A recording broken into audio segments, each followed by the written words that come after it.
तो some days later the opportunity came and this is what the Ryan told मी।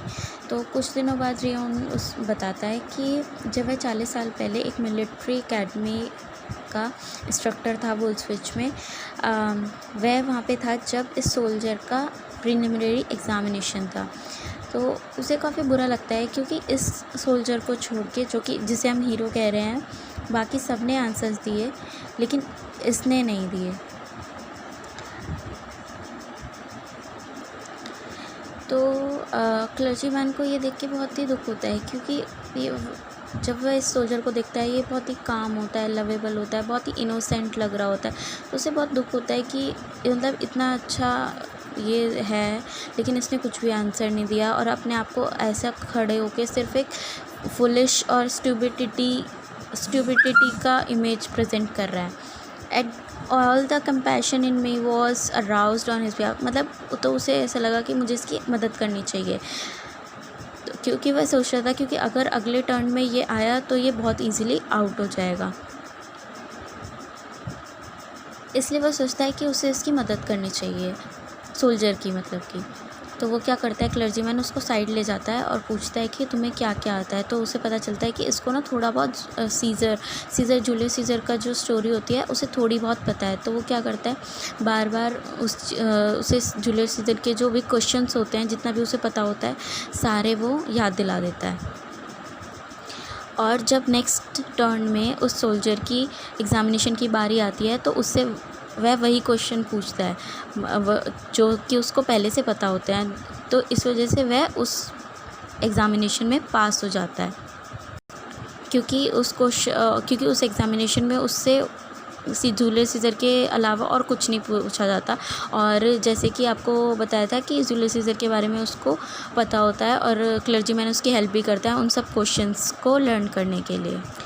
ये सब देख के कि वो उस एग्ज़ामिनेशन में पास हो जाता है, क्लर्जीमैन को एक मतलब फ़ीलिंग आती है कि जैसे कि एक माँ के बच्चे को फ़ीलिंग आती है ना जब उसका बच्चा पास होता है, तो ऐसे ही उसको फ़ीलिंग आती है कि एटलीस्ट वह उसको एग्ज़ामिनेशन पास करा पाया।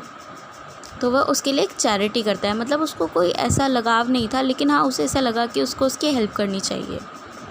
अब आती है एग्ज़ामिनेशन की दूसरी बारी जिसमें कि मैथमेटिक्स होती है। तो वो सोचता है कि ये तो इसमें मर ही जाएगा, मतलब पास ही नहीं कर पाएगा। तो क्लर्जीमैन क्या करता है, उसको बार बार वही क्वेश्चन जो एग्ज़ाम में आने वाले हैं वही रटवाता है, बार बार वही करवाता है, बार बार वही रटवाता है, जिससे कि वो मैथ्स के एग्ज़ामिनेशन में भी पास हो जाता है। और पास तो हो ही जाता है और एक फ़र्स्ट प्राइज़ ले आता है क्योंकि सारे क्वेश्चंस उसे ऑलरेडी पता होते हैं और इसी वजह से वो सबसे कॉम्प्लीमेंट भी पाता है। जो बाकी बच्चे टीचर्स होते हैं या एग्ज़ामिनर्स होते हैं और बच्चे भी उसको प्रेज़ करते हैं कि वो फ़र्स्ट भी आया और सारे क्वेश्चंस उसके करेक्ट हैं। ये सब देख के क्लर्जीमैन को अच्छा तो लगता है लेकिन कहीं ना कहीं उसे गिल्ट होती है कि वह ये क्या कर रहा है। मतलब कर तो वो चैरिटी के उससे ही रहा है लेकिन इससे क्या होगा कि उसकी मिलिट्री में एक ऐसा पर्सन आ जाएगा जो डिज़र्व ही नहीं करता। तो ये कहता है कि मैंने ये किया तो है चैरिटी पर्पस से, लेकिन उसे दुख भी होता है क्योंकि ये पर्सन जो कि एग्ज़ाम्स नहीं पास कर पा रहा था और उसने क्लर्जीमैन ने उसकी हेल्प की, इसलिए वो ये एग्ज़ाम भी पास कर लेता है, जबकि वह तो बहुत फुलिश है और इसकी वजह से उसके प्रमोशंस भी हो जाएंगे। तो जो क्लर्जीमैन होता है थोड़ा गिल्ट फील करता है कि मैं ये क्या कर रहा हूँ, लेकिन अब जो हो चुका था तो वो हो चुका था। अब आती है बारी क्रिमियन वॉर की। बेसिकली क्रिमियन मैंने आपको बताया था एक लैंड है जो कि ब्लैक सी और सी ऑफ एजोन के बीच में है, साउथ ईस्ट यूक्रेन में। तो वहाँ पे जो लड़ाई होती है वो शुरू हो जाती है। There had to be a war I said to myself. मतलब वो कहता है कि अब ये वॉर शुरू तो हो गई है और ये मारा जाएगा।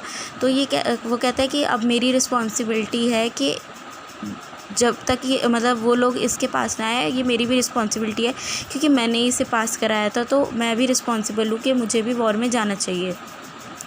तो क्या करते हैं, उस सोल्जर वो एक अपॉइंट हो जाता है एज द कैप्टेंसी, मतलब टीम लीडर की तरह कैप्टन हो जाता है उस टीम लीडर का। और ये वह जो क्लर्जीमैन है ये देखता है कि एटलीस्ट चलो इसे नायक बना देते, लेकिन नायक मतलब कि कॉर्नेट हमें इसे नायक बना सकते थे, लेकिन जो गैजेटेड ऑफिसर्स हैं, बाकी जो लोग हैं, उन्हें आर्मी ने इसे क्या अपॉइंट कर दिया, एज अ कैप्टनसी। अब क्लर्जीमैन तो कुछ नहीं कर सकता था, लेकिन वह ये कर सकता था कि वह उसके साथ जाता है लड़ाई में, ताकि वो चीज़ें संभाल सके। वो ये सोचता है कि मतलब इतनी लड़ाई में लोगों के बाल सफ़ेद हो गए, इतना एक्सपीरियंस है, लेकिन अब इस सोल्जर को जाना पड़ेगा जो कि खुद ही बेवकूफ़ है। तो एज अ क्लर्जीमैन, क्योंकि उसने उसकी हेल्प की थी, मतलब कि जो इंस्ट्रक्टर है, एज अ इंस्ट्रक्टर अब उसे भी अपनी कंट्री को बचाना होगा, क्योंकि रिस्पॉन्सिबल तो वही है, क्योंकि उसने ही उसे एग्ज़ामिनेशन में पास कराया था। तो इंस्ट्रक्टर या जो क्लर्जीमैन अब है, वो सोचता है कि ये हमेशा जो सोल्जर है वो ब्लंडर ही करता है और ब्लंडर के अलावा कुछ नहीं करता, जिससे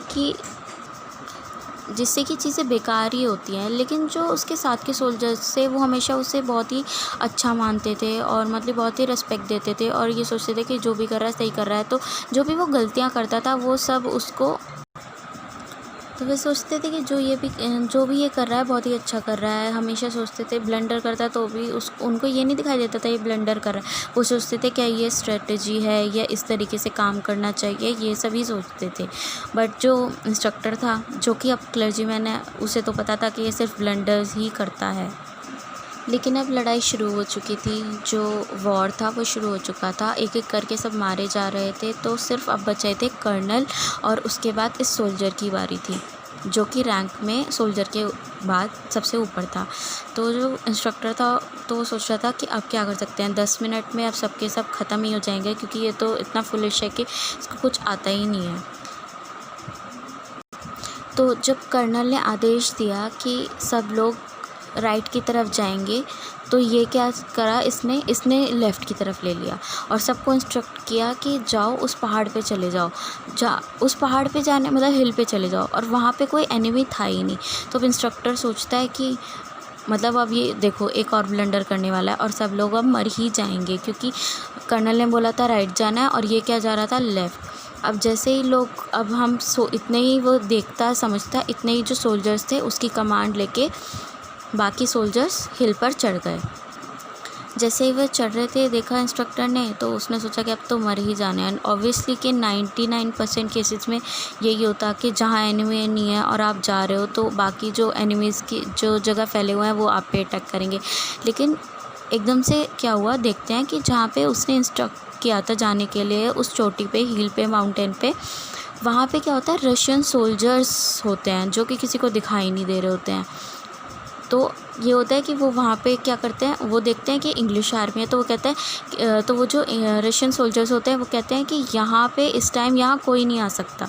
वो आर्ग्यू करते हैं कि नहीं, यहाँ कैसे आ रहे हैं। तो वो क्या करते हैं, जंग छेड़ देते हैं उधर की तरफ से उधर। तो जो बाकी रशियन सोल्जर्स बाकी जगह होते हैं, वो देखते हैं कि ये हमारी उसकी तरफ जा रहे हैं, मिलिट्री की तरफ, तो ये सारे सोल्जर्स वहाँ चले जाते हैं। उससे क्या होता है, हबड़ दबड़ में वो क्या करते हैं, अपने ही उस चोटी पे जो है, उस चोटी के नीचे जो फील्ड है जहाँ पे उनके कैंप वगैरह लगे होते हैं, हबड़ दबड़ में और कन्फ्यूज़न में वो अपने ही जो मिलिट्री ट्रूप्स हैं उनको ख़त्म कर देते हैं। मतलब अपनी ही चीज़ों को वहाँ ख़त्म कर देते हैं कन्फ्यूज़न में कि वहाँ पे इंग्लिश मैन आ गए हैं। तो वह अपना ही सारा सामान वगैरह ख़त्म कर देते हैं, अपना लड़ाई के औजार, मतलब कि बाकी जो भी चीज़ें होती हैं अपने ही आदमियों में, उनमें घुसपैठ हो जाती है। तो क्या होता है कि रशियन जो आर्मी होती है, उनकी जो प्लानिंग होती है वो सब बेकार हो जाती है और वह लोग हार जाते हैं और इंग्लिशमैन जीत जाते हैं। तो इससे क्या होता है, सब सोचते हैं कि जो ये सोल्जर है, लेफ्टिनेंट कर्नल स्कॉट्सवाई, ये बहुत अच्छे डिसीज़न लिया है इसने, और सब इसकी वाई करने लगते हैं। जबकि ये इसने कोई सोच समझ के डिसीज़न नहीं लिया था, ये उसका लक था कि उसने वहाँ जाने के लिए बोल दिया और वहाँ पे ऐसा हो गया। तो इस लक की वजह से वो क्या होता है, एक हीरो बन जाता है उस वॉर का, कि इसकी वजह से सारा हमारा ये वॉर हम जीते हैं।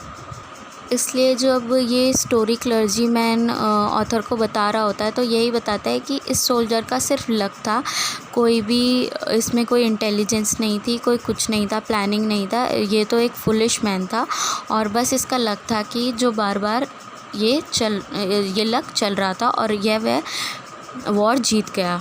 और जिस वजह से ये आज एक हीरो बन गया, लेकिन था तो ये एक फूल ही। तो बस ये चैप्टर यहाँ पे एंड होता है।